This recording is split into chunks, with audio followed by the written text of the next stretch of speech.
वन्दे देव उमापतिं सुरगुरुं वन्दे जगत्कारणं वन्दे पन्नगभूषणं मृगधरं वन्दे पशूनां पतिम् वन्दे देव उमापतिं सुरगुरुं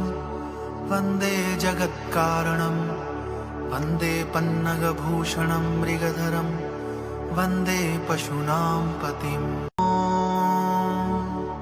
वन्दे देव उमापतिं सुरगुरुं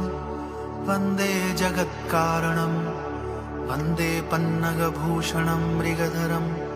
वन्दे पशूनां पतिम् वन्दे देव उमापतिं सुरगुरुं वन्दे जगत्कारणं वन्दे पन्नगभूषणं मृगधरं वन्दे पशूनां पतिम्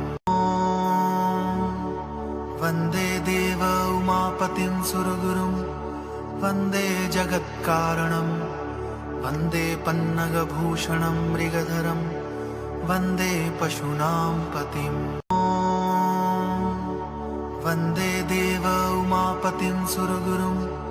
वन्दे जगत्कारणं वन्दे पन्नगभूषणं मृगधरं वन्दे पशूनां पतिम् वन्दे देव उमापतिं सुरगुरुं वन्दे जगत्कारणं वन्दे पन्नगभूषणं मृगधरं वन्दे पशूनां पतिम् वन्दे देव उमापतिं सुरगुरुं वन्दे जगत्कारणं वन्दे पन्नगभूषणं मृगधरं वन्दे पशूनां पतिम् वन्दे देव उमापतिं सुरगुरुं वन्दे जगत्कारणं वन्दे पन्नगभूषणं मृगधरं वन्दे पशूनां पतिम् वन्दे देव उमापतिं सुरगुरुं